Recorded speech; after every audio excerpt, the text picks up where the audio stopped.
Love is a gamble with the most precious currency of all, your heart. On today's case, Ms. Wilkins says she thought she hit the jackpot when she met Mr. Scott. Now, after months of delinquent mortgage payments, missing money from her savings account, and routine visits to the slot machines, she says she is nothing but heartbroken. She says she is at her wit's end, and something has to change or she is done with this relationship. Let's hear their case. Court is now in session. The Honorable Judge Starr presiding.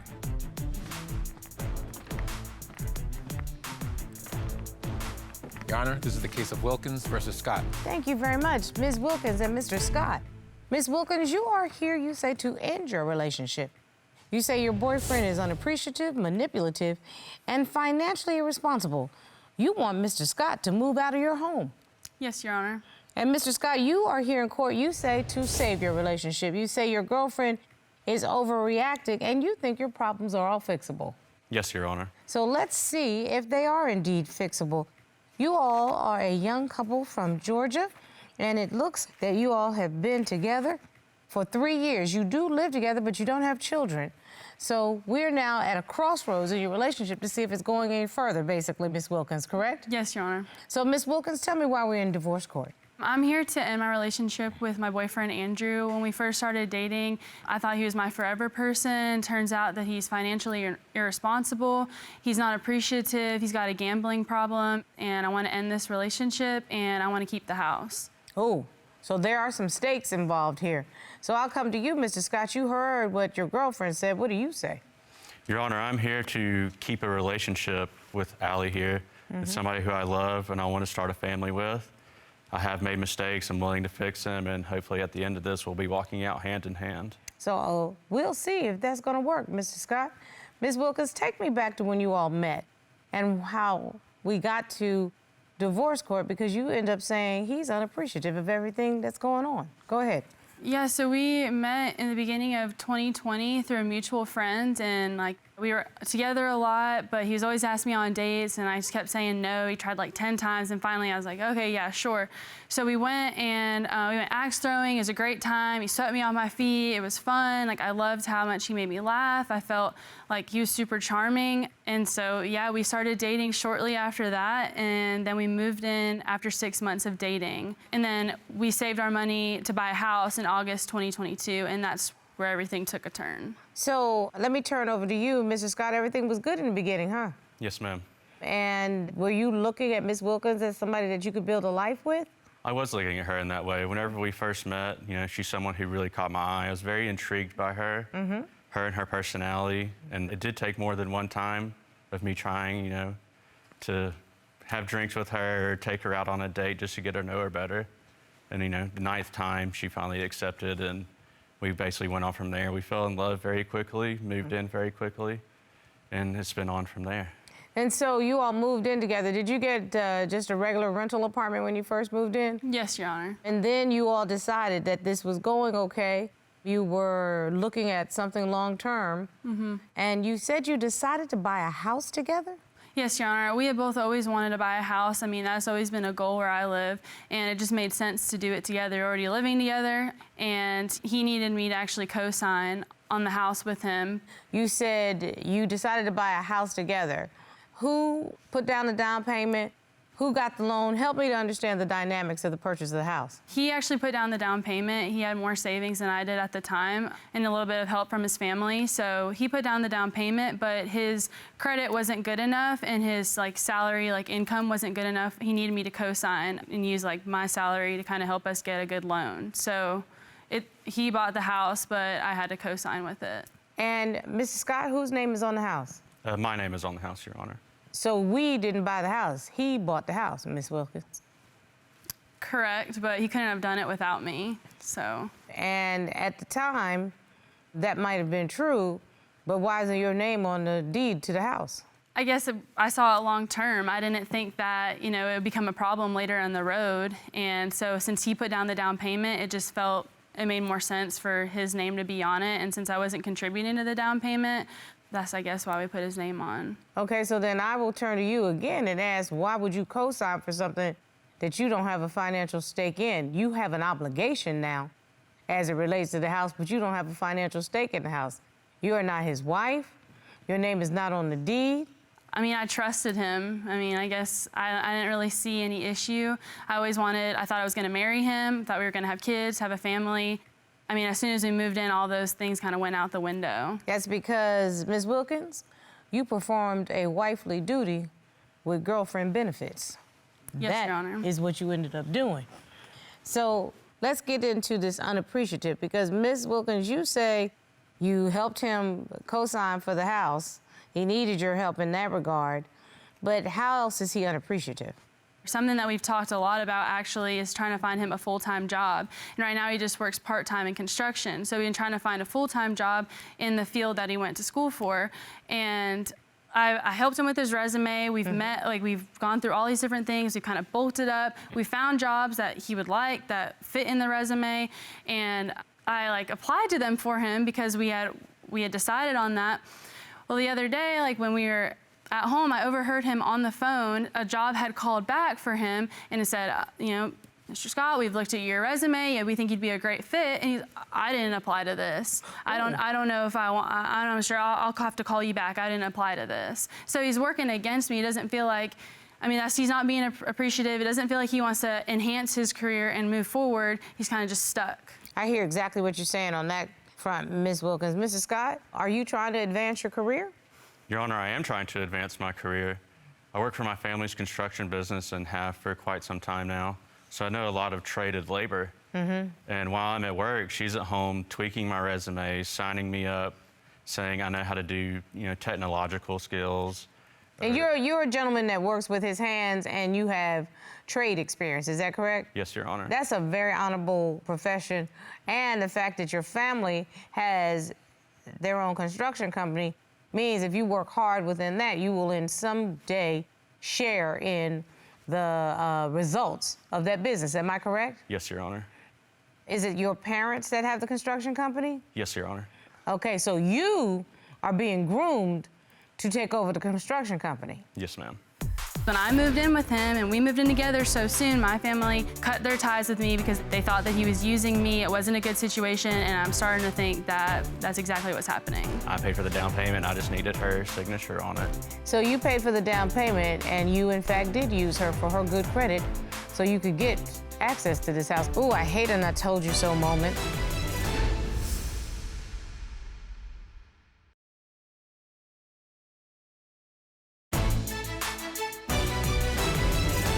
Ms. Wilkins, that sounds like a very good opportunity. What's the problem? Well, he's just not working at full time. He's only working part time.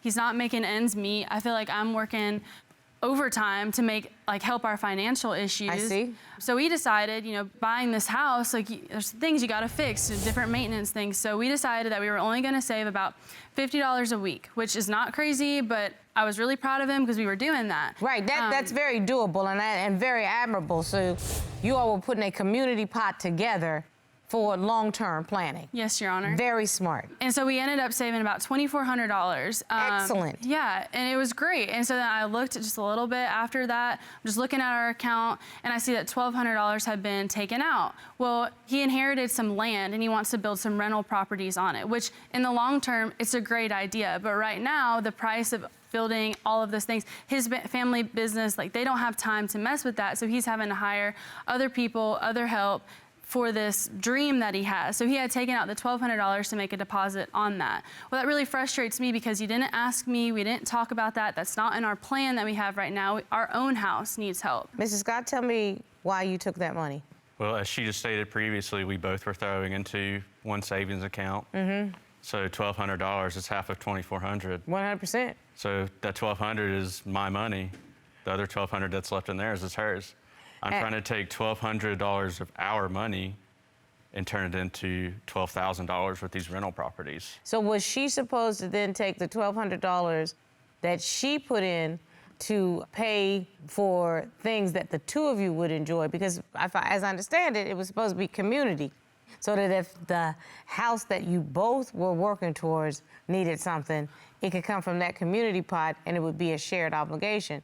What you did in taking $1,200 out is made the full obligation of what happens in your house lay on her shoulders. Do you understand what I'm saying? Yes, ma'am. The start of a lot of these problems, the financial issues and all of that, I came home one day and I saw a letter from our mortgage lender. And usually they're just thin little envelopes, basically just reminding us of our payment. Well, this one was thick, had a bunch of important all over it. So I opened it. Turns out that we were 3 months behind on our mortgage. So I pay him at the beginning of every month. So yes, his name is on the house, but we are splitting that mortgage and I pay him at the beginning of every month. Well, he hadn't been paying it. He'd been taking that money into gambling, probably into this side job, whatever he's doing, but yet he can't pay our mortgage. And what does he do? He calls his parents. They have this company, they can help him. So they bailed him out of the situation, loaned him some money. We were able to catch up on some of our loan payments. I can't do that because when I moved in with him and we moved in together so soon, my family cut their ties with me because they didn't agree with what we were doing. They thought that he was using me. It wasn't a good situation, and I'm starting to think that that's exactly what's happening. Ooh, I hate an I told you so moment. Yes, Your Honor. Because while we are having this discussion, you all have been in a relationship for X amount of years, and your name is still not on the deed. Yes, Your Honor. Mrs. Scott, why is her name not on the deed and she's sharing in half the payments for everything? I paid for the down payment. I just needed her signature on it, and we left it at that. So you paid for the down payment, and you, in fact, did use her for her good credit so you could get access to this house because you wouldn't have got it on your own. So when you do construction, they start off their morning, they get their coffee, they get their biscuits, and then they get some scratch-off tickets. Well, that adds up. So I brought it up to him, and I thought he was really hearing me. Going to fold his clothes, take out a wad of the scratch-off tickets. Mrs. Scott, do you have a gambling issue? I love the thrill of winning the money. And if you lose, what happens to that money? It's down the drain.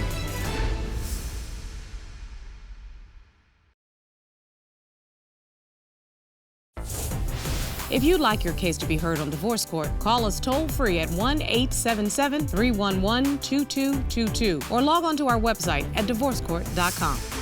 Missed a show? Watch full episodes on our streaming platforms and follow us on social media for exclusive content. I mean, it's affected me in so many ways. I'm trying to grow my business. I do paintings and murals and all of that, and I have to have big ladders, a lot of paint, a lot of supplies. So just recently, I had went to go try to get a work vehicle. Well, my credit's always been great. That's why he had to use me on the mortgage. So my credit was like always in the 700s. I go to see what kind of loan I can get. Is in the 500s now. Whoa. Because of co-signing with him. So not only has he messed up me personally, my financials, he's now messing with my work that I'm doing so that I can provide. So not only am I cooking, cleaning, trying my best to provide, I'm also financially taking the heavier end of all of this. Yeah, it's great. He put down the first part of that down payment on the house, but now I could have done that. Like, I should have just done that. I should have kept him out of all of this. I should have bought the house completely by myself. Mr. Scott, I think Ms. Wilkins makes a very good point. It sounds like you're taking advantage of her. Don't believe that's right, Your Honor. She's always hounding down my throat about the money issues, but she's doing nothing to help herself. I have a second work vehicle that I have told her numerous amounts of times that she can use to grow her business for her ladders and anything she needs it for. Mr. Scott, you just ignored the fact that you not paying the mortgage on time damaged her credit because she's a co-signer on your loan. So you do realize that not paying your bills on time and something as significant as a mortgage, that is immediately reported to the credit agency. And once it's reported to the credit agency 3 months in a row, it's going to damage your credit score. Yeah, but and not only damages her credit score, and mine as well. I know, but you can be problem. responsible for your own damaged credit score because you didn't have good credit from the beginning. If you had good credit from the beginning, you wouldn't have needed her name on the mortgage. Correct, Ms. Wilkins? Yes, Your Honor. And honestly, I do see a future, like, in his career. Like, if it was just those issues, I could say, oh, okay, like, yeah, he's gonna work more, his family business, he might inherit that, all of those things. But he has bad habits that he cannot get straight. So when you do construction, they start off their morning, they get their coffee, they get their biscuits, and then they get some scratch-off tickets. Well, you know, that's fine. You're going to get a handful of $1 scratch-off tickets. Okay, that's fine. Well, no, it wasn't a handful. It's 10 at least, and they're not getting the $1 ones. It's 5, 10, even $20 scratch-off tickets. Well, that adds up every morning if you're getting $10 scratch-off tickets and not winning anything off of them. So I brought it up to him, and I thought he was really hearing me. He's like, yeah, you're right. I'm going to slow it down, lay off of it. I'm like, great. Doing his laundry, once again, doing all these things in the house. go in and fold his clothes, take out a wad of the scratch-off tickets. So it's like in 1 year, out the other. So you all are not on the same page at all No, you're in not. terms of financial planning. Mr. Scott, what's going on? Well, as you said, I work construction. I start every day at the gas station. I travel a lot. And, start my morning coffee, and I'll buy a $1, $2 scratch-off ticket. No, she says you buy $10 scratch-off tickets and you buy multiples of $10 scratch-off tickets. There's a difference between $1 scratch-off tickets. You spend $5, okay, you can throw that away. But it's a big difference between $10 ones. That's $100. Well, now whenever I'm buying cheaper tickets, I'm winning bigger money to pay for those tickets. And But you're just spending not more money. winning. But here's the thing. If you are trying to save money, why are you spending money on scratch-off tickets? What's going on with you, sir? Do you have a gambling issue? I love the thrill of winning the money. Okay. Because I always feel lucky. I'm feeling lucky, and I usually always win. The And ones when that she have found, they've always been winners. If I don't win, I throw them away. And if you lose, what happens to that money? It's down the drain. Mr. Scott, it doesn't seem like you are really interested in maintaining this relationship, because it seems like you're doing passive-aggressive things in order to push her away. Is that your goal? No, that's not my goal at all. And I know it's a mistake, and I keep doing it.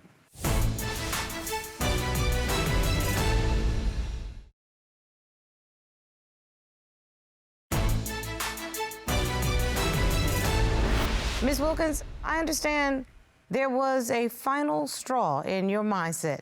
Yes, Your Honor. So we ended up saving $4,800. So you started all over again after the whole $1,200 incident. Yes, Your Honor. I thought we were doing great. I was really proud of him. I thought the gambling had really cut back. Well, he goes on a golf trip with his friends, and he calls me like super late, super excited. He had bet the full $4,800 on like a sports betting app, and he won. So great, wow, he won.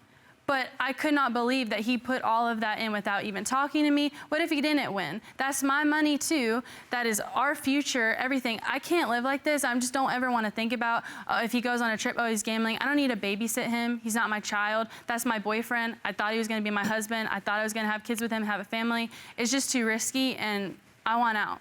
She wants a risk-adverse relationship. She is not interested in supporting you through your gambling situation and these completely inappropriate $4,800 kind of expenses. I wouldn't have anything more to say to you because you gambled my money away. I hope you took the money that you had put into that $4,800, $2,400 and put it in a separate account. Yes, Your Honor. I hope you now understand that for all practical purposes, what you have been doing is paying rent on the house that you live in. Think of it as you paid a portion of the rent because you did not pay a part of the down payment. My best advice to you is to speak to the bank and tell them that you are no longer willing to be responsible as a co-signer on this house, because it's a very expensive lesson for you, but it's an expensive lesson that you, quite frankly, need to learn right now so that doesn't happen later on in life. A more expensive lesson would be to stay in this situation, get pregnant, and get yourself tied to somebody who is so irresponsible, inconsiderate, and not husband material. Miss Wilkins, it's time for you to tell Mr. Scott to get his pictures and his plants and either get out of that house and let you have it and take it on your own shoulders, or you to find a new place of residence that you can afford yourself and you can put your own money from your own hard work, your own talent into so you can take care of yourself, because this right here is not a relationship. It is a dependent situation with a man-child. The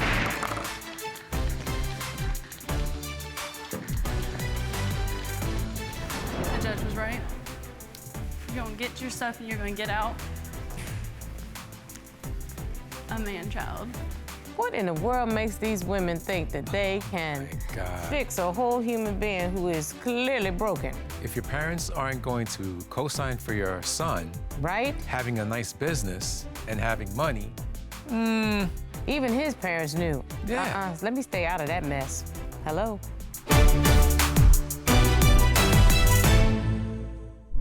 Made in Georgia.